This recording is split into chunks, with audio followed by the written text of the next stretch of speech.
What's going on, everyone? Welcome to another exciting episode of FORNEVERNEWS! The only news source that provides anything and everything anime and manga related, and we don't bore you. We get into it. Let's do it. No matter how you feel, get it done. No matter how you feel, get it done. No matter how you feel, get it done. No matter how you feel, get it done. Okay, people, welcome to another episode. Before we jump into it, I just wanted to remind everybody that's watching, in case you aren't subscribed, about 65% of people that are watching right now unfortunately aren't subscribed, and it would definitely do wonders for the show, for everything that we're trying to build over here. If you would take a couple seconds to just hit that subscribe button, hit that bell to get all notifications. We now post FORNEVER News 5 times a week, Monday through Friday, and then Saturday and Sunday you get manga reviews and a whole bunch of other really awesome content over on the weekends. But yeah, it would really just help the show immensely if you would subscribe and hit that bell. And yeah, without further ado, let's get into these stories. Okay, people, so first story on the docket is the story that I know a lot of people watching this right here are going to be very, I want to say maybe up in arms about, or just in general at the very least is going to get you out of your chair and a little bit intrigued, because I can safely say that majority of people here do not like censorship. They don't want censored stuff. They don't want the content that they're reading, watching, all of that good stuff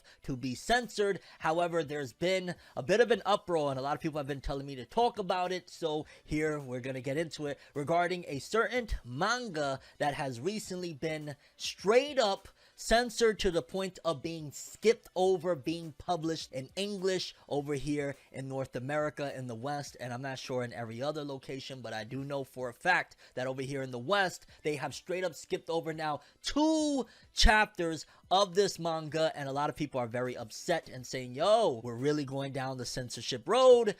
Yeah, in case you ain't hear about it, a manga called Ayakashi Triangle is from one of the creators of To Love Ru, massive fan service series.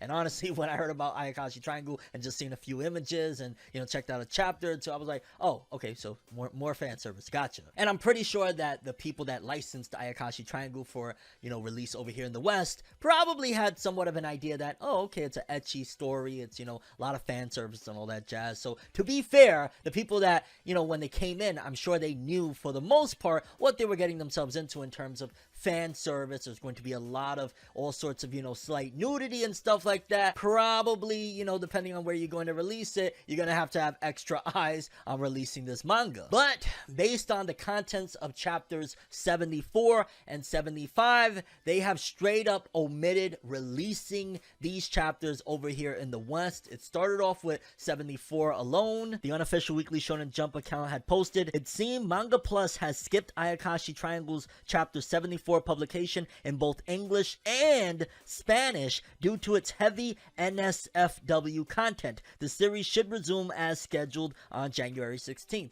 So January 16th came and went, and when you go to the Manga Plus app and you click on it to, you know, read the next chapter, okay, they skipped over a chapter and whatnot, they said that they're not publishing chapter 75 either. So they're straight up omitting 2 chapters of the manga. Now, I want to say this. I remember when it came to Chainsaw Man, there was a certain type of situation that was somewhat similar to this with a couple of chapters. In particular, I remember one for sure. There might have been another instance of it where they straight up couldn't publish the chapter in the app, the Shonen Jump app, but they published it on the Viz Media website. And it was because it was massive nudity and fan service in it. So I was like, it's understandable to a certain degree, but I mean, come on, you know, it's like some devils doing some wild shit at the end of the day. But, you know, whatever, you know, you got, at the very least, you putting it that it's available over there on the website. However, again, with this Ayakashi Triangle situation, there's just no release for it. I gotta say this, because I did take a look at a couple of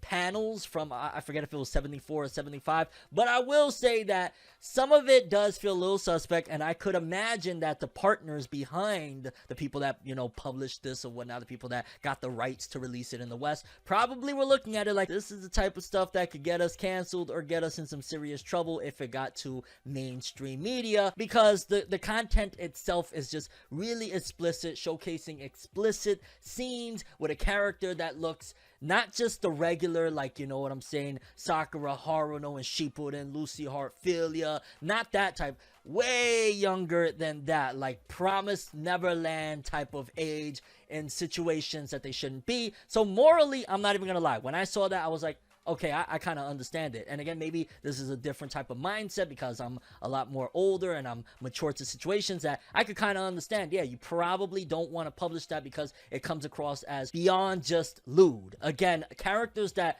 are modeled to kind of look like older characters or whatnot, there's a little bit of a grayer area. It's like, come on, dog, you know what I'm saying? Like, they drawing them that way, even though still there's a certain side eye that you're gonna give if people are like, yo, the 12-year-old that look, you know what I'm saying? So there's that. But then there's this situation where I'm kind of like not necessarily agreeing with censorship, because hey, how about you just omit those pages, or at the very least censor those pages maybe in one section, and fans can go and click on a link that'll take them to an uncensored thing if they really need to see it or whatnot. Kind of finding some sort of weird happy medium, I guess, right? But no, they're straight up omitting chapters, entire chapters, where some fans are even saying like, yo, there's content aside from the terribly bad things that they're showcasing that actually has some substance to the story and character development. So fans are upset about it. Again, I'm not a fan of it, so it's kind of hard for me to even come in and say like, yo, like, I don't have a fan bias. And honestly, from what I did see, I was not a fan of like, yeah, so that's where we're at with the situation right now. Some fans are very upset about the censorship, and they're pretty much just skipping over 2 chapters entirely. Like I said, I think if you did need to censor it because of the nature of the content itself and the fact that you got it standing next to a whole bunch of other different juggernauts that could jeopardize your IPs or whatnot, probably have it on a whole separate thing. If you can't even put it on, let's just say like Viz would put it on their website or whatnot, put it just somewhere else, maybe even have the initial one censored, and then if they click links, they could maybe get it uncensored or something. Like, that's the best happy medium I could get, because I understand that people don't like censorship, but also you got to look at it from the business side of things. And are people really going to jeopardize, hey, you know, let's publish this, and it might jeopardize the fact that, you know, the rights keepers to this series and that series might say, oh no, it's getting a bad rep, you putting our stuff next to that, we got to pull our titles away from you. Then that could really create a mess, and we don't want that either, because again, mainstream media has gotten involved when it comes to things like this. Like, things like that can actually make it to mainstream and can get things canceled, and a whole bunch of things can happen, which I guess is also a byproduct of what some people were saying of like, hey, anime's become mainstream now, manga's become mainstream now, these are some of the consequences. So yeah, very delicate situation. A lot of people are upset, and I'll keep you guys in the loop if they decide to skip any more chapters. But as it stands right now, they straight up omitted 2 chapters in a row for Ayakashi Triangle. Okay, people, next up for Bleach fans, we got a little bit of news here regarding the fan club that Tite Kubo has created. A lot of people thought that, okay, it was maybe going to be a limited run, or it was really unsure exactly what was going to happen with this. I'd imagine because of the level of success that it was going to continue going anyway. But according to this, it says Tite Kubo's official fan club, Club Outside, will continue in 2022, the main visual for the first time in 2010. Recruitment of new members will start on January 18th. We will deliver a lot of content such as original comics, information of animation Bleach broadcast this year, limited goods, and so on. And with it came this poster, this really awesome image that was designed, if I'm not mistaken, this picture of Ichigo himself was designed by Tite Kubo, drawn by Tite Kubo, and yeah, it looks really dope. And again, they're just continuing on the excitement. I'm not gonna lie, I wish they had this over here, like, and translated this over here into English for this Club Outside event, because I mean, there's people that actually are subscribed to this, and you know, more power to them and whatnot. But I would love to be able to get insight on, you know, what Tite Kubo has to say, and kind of just have it all, whether it be on an app or a website. I think a lot of these Japanese mangaka really, if they just looked into it and they just thought like, oh snap, like I could actually in other markets outside of Japan really make some money, make some moves. Like if Tite Kubo had his own official website in the West, you telling me there wouldn't be a shit ton of people that would pay, you know, $4.99, let's just say, over here just to have like, hey, a translated version of his Club Outside and these official releases. And if, let's just say, some of the licensors want to be broken off a piece or whatnot, he can, you know, deal with them there. But ultimately, this is really dope. And there's, again, official merch that he has that you can only get from being a part of that Club Outside, official art from Bleach, updates on the the anime, things Tite Kubo has to say. And yeah, this is going to be a big year for Bleach, and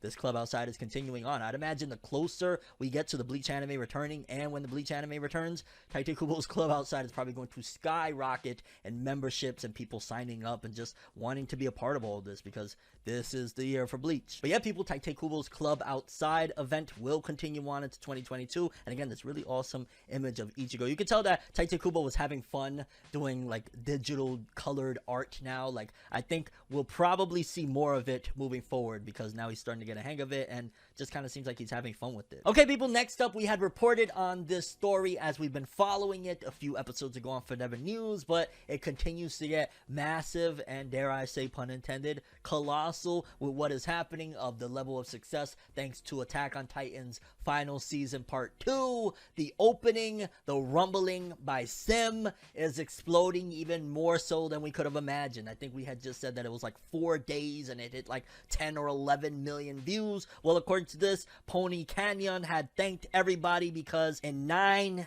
days, the Attack on Titan final season part 2 opening got 20 million views on YouTube, and probably, I don't know, maybe like 20,000, 40,000 of those is straight up from me. Like, I'm not even gonna lie, I just tweeted out again on Twitter the other day of, yo dog, I need like the full version of this. And I want to say they actually just announced that the band, they're filming the music video for the song, so maybe we'll get the full version of it within the next couple weeks or a month or something like that. But yeah, it did 20 million views on YouTube, and it's interesting because I thought, honestly, when it came out, that a lot of people were going to just all be on the same boat, and there are a lot of people that are on the same boat, but I thought like it was going to be a unanimous thing in terms of, yo, this is the opening, dog, this shit is incredible. But there's a lot of people, because of the heavy metal elements, the screaming and stuff like that, that don't particularly care for the opening. Some are downright saying and disrespecting that it is terrible, and to those people I say, I respect your opinion, but I strongly disagree. Because yeah, some of the heavy metal scenes, maybe it's a little bit off-putting, but my god, when it gets down to just straight up singing,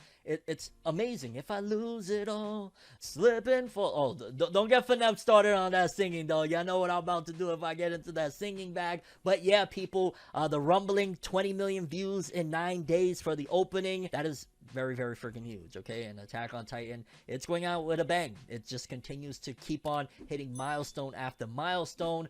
We'll see where everything is all said and done when the season ends, because a lot of people are theorizing all sorts of crazy stuff. But yeah, I'm getting ahead of myself. Attack on Titan, 20 million, the rumbling, 9 days.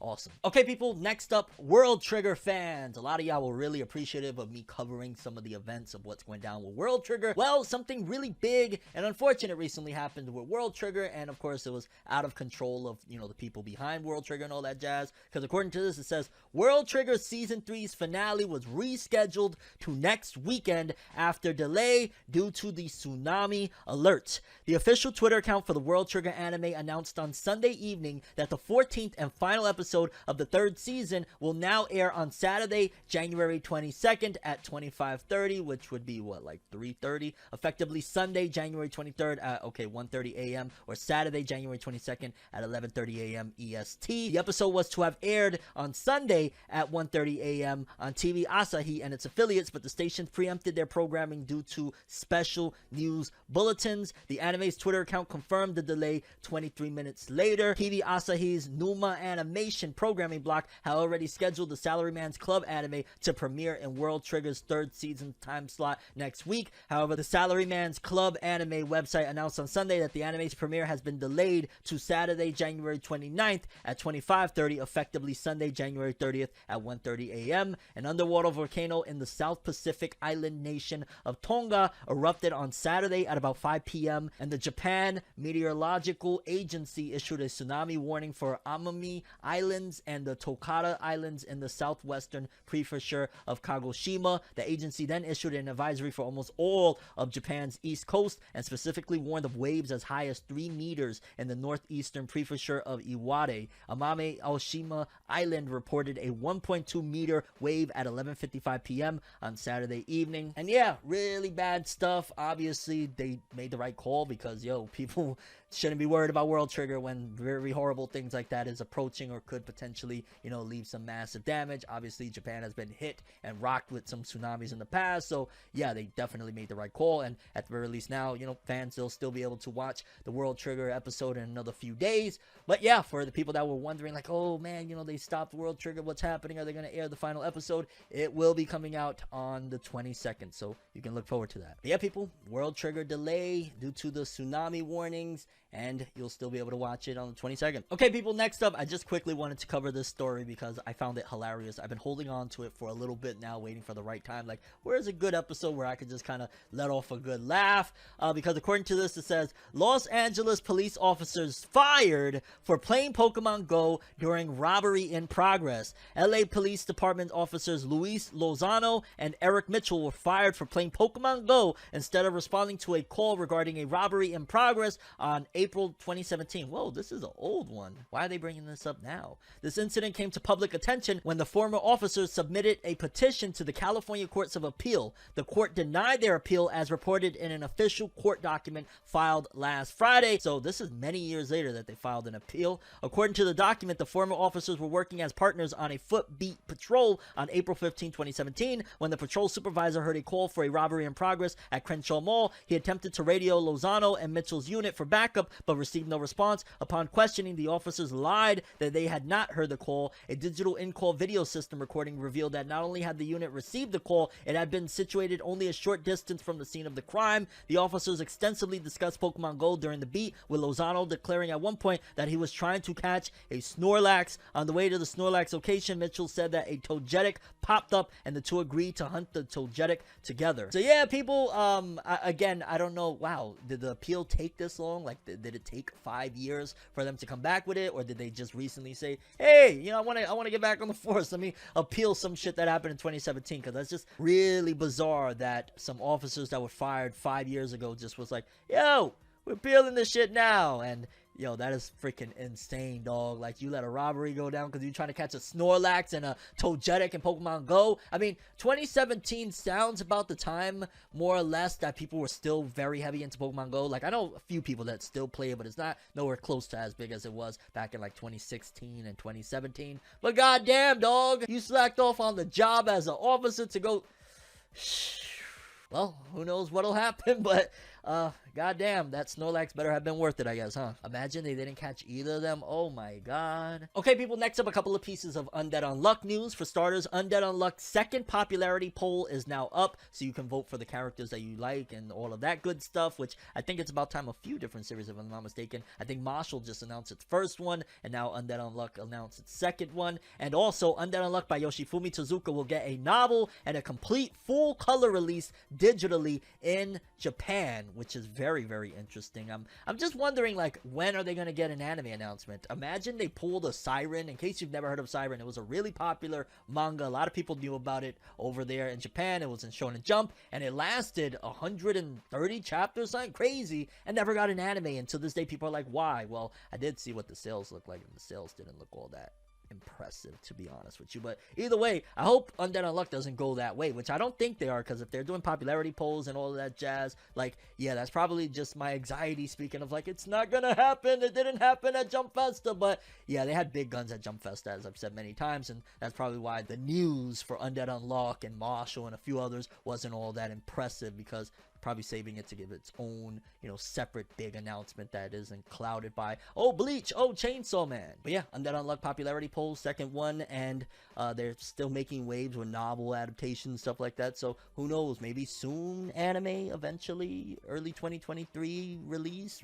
Next up, Black Clover fans, in case you don't remember, it was announced that a Black Clover game was coming to mobile after, I want to say it was last year, maybe a couple of years ago, they had canceled the Black Clover mobile game that was out for a bit now. It wasn't doing well. Well, they announced another one at Jump Festa, and the graphics and gameplay look like, god damn it, that could be a console game. What the hell are you doing putting it on mobile? And recently, they released a whole bunch of different shots from the game. For starters, we got a few of William Vengeance, as you can see him just there. Then we got William Vengeance with Fuegoleon in another shot. Then right here, you got some of the character attributes. So it definitely looks like very impressive of like you level up the characters, and I can't stress enough the visuals right here. This one of William Fongens with like the rainbow around them and stuff like that really looks sick. And then a few more other screenshots from the game, one of Noelle and her character stats, another one of Asta and his character stats, Luck, which I wonder how does this work. Like, are you forced to play as Asta? I play with Luck. I ain't gonna lie, I'll run around as Luck unless you get to play as Yami, which I highly doubt they're gonna let you play as a captain. But if you can play as Yami or young Yami, don't ask who I'm playing as. You already know, dog. Like, you know what I'm saying? And then another one of Yuno as well. And I'm not even gonna lie, dog. This game is looking like my favorite gacha mobile game of all time is still Bleach. It's still Bleach Brave Souls. That has been my favorite of all of them. Like, I loved Dokkan, Dragon Ball Z Dokkan Battle. Bleach Brave Souls just was always a better experience. It always felt like, man, it's like just chibi character running around, but it's so freaking dope, and I loved collecting the cards and all that shit. Like, that was really, really awesome, and still is. It's just that, like, I did everything there is to do on there. I played every level, every mode, everything, you know what I'm saying? So I was kind of caught up on that at that point. This Black Clover, if it's even a molecule close to that Bleach Brave Souls, we're going to have a problem. I'm going to have a problem. I'm not going to be able to put this down because the graphics are great. It looks really awesome, RPG-ish, and in general, it's Black Clover greatness, baby. Let's go. Okay, people, and last story of the episode, we got the weekly Shonen Jump author comments. It's been a little bit since we've talked about it. Let's see what our favorite authors in the magazine are up to. For starters, we got Shoha Shoten, which is the new manga from, well, it's two creators, but one of the creators was the artist of Death Note and Platinum End and Bakuman. But the author, the one that's writing it, said, Akinari Asakura, Volume 1 is now on sale in Japan. Please check it out. Storyboards with my hellish art are also included. So it seems as though he did the storyboards, similar to, like, if you remember Masashi Kishimoto, what he did with Samurai 8, that he wrote it, did storyboards, and then allowed the artist to, you know, recreate it and do all of that good stuff. So that's probably what happened. And then Oba or Obata, I forget which one is the artist, came in and, you know, finished up the art and whatnot. Then we got Ayashimon Yujikaku. Oh my god, Ayashimon has been banging chapter after chapter. I just gotta throw that in there. My 2022 New Year's resolution is to be able to write the comments here effortlessly. Shout outs to Yujikaku. Awesome so far. 8 chapters in. Jujutsu Kaisen Gege Akutami. Y'all know how I feel about Jujutsu Kaisen. The movie is now in theaters. I secretly went to watch it along with the opening comments on the first day. And it's kind of hilarious when I read this because I kind of took a little one over on a couple of these comments. And I would freak out if I knew what Gege Akutami looked like, of course. But I would freak out more if I just happened to be in a theater and ran into Gege Akutami, more so than, like, you know, the whole thing of Andrew Garfield and Tobey Maguire, how they snuck into the Spider-Man thing. Nothing against them, because again, I love Spider-Man, all that stuff. Ultimate Spider-Man was my shit back in the day, but like, yo, I'm, you know, fan of all that jazz, but obviously I'm a manga dude, I'm an anime dude, and if I ran into Gege Akutami, I'd probably scream, yeah! Oh my god, please! Something like that. We got Eiichiro Oda, creator of One Piece. I want to become an adult who can walk into a sushi restaurant alone and order a drink and some fish before quietly leaving. Oda sounds like, with all of these comments that of him wanting to do normal things, it reminds me of like Eminem, how Eminem used to say that it almost felt like his fame and his success and his stardom trapped him in a cage of not being able to do normal things. And that's what it sounds like with Oda, because remember, Oda doesn't show his face no more, but his face is out there, and for the most part, people are gonna recognize Eiichiro Oda, the creator of one of the biggest, no, I'm sorry, the biggest manga of all time. And sometimes I just almost feel a little bit bad for Oda when I read these things, because it comes across as like somebody that they just want to be normal, and because of how successful One Piece is and will continue to be, he can't be. We got My Hero Academia's creator, Kohei Horikoshi. I think I'm about to be awakened to the fun of being on a call while working, so I'm looking for a partner. I'm going to become an on-call geezer. Alrighty then. Dr. Stone's Boichi. I'm proud that the location of James Webb Space Telescope will be at the same place where the comet is in Byakuya. Shout outs to him. Black Clover's author, Yuki Tabata. I was watching Tamori Club, and someone who used to draw the background for Black Clover showed up. Long time no see. That's so weird how, like, you know, they have different people coming in and out in their, you know, work life and whatnot. Well, that's happened with me too, so hey. We got Hajime Komodo, author of Martial Magic and Muscles. I suddenly have astigmatism. I really feel old now. Life passes you in the blink of an eye. Man, I'm sending you positive vibes. That's not, you know, something to joke about. Holy shit. And yeah, people, those were all the author comments we have from Weekly Shonen Jump. It's something about Oda's comment and the fact that it's very reminiscent of a lot of the comments he's been saying lately of, I want to do normal things. I want to go to a restaurant and enjoy myself. I want to be able to go and have a drink and just leave quietly. immediately. Kind of makes me feel a bit sad for him. But yeah, people, those were all the stories we have for today's episode. Curious what you guys think. Best story of the episode, favorite story of the episode, all of that good stuff. That's all I have for this one. Thanks for watching. Hope you enjoyed. If you liked anything I had to say or enjoyed the video, drop me a like. I'd greatly appreciate it. And if you want more from me, make sure to subscribe. Follow me on Twitter, Instagram. Hit that bell to get all notifications. And if you want to follow any of my other social media, links are in the description below. I'm ForneverWorld, and as always, people, have an awesome day. And remember the golden rule. Anime and manga On life, bye. have an awesome day. Peace in, and you guys just watched another episode of FORNEVERNEWS. Have an awesome day.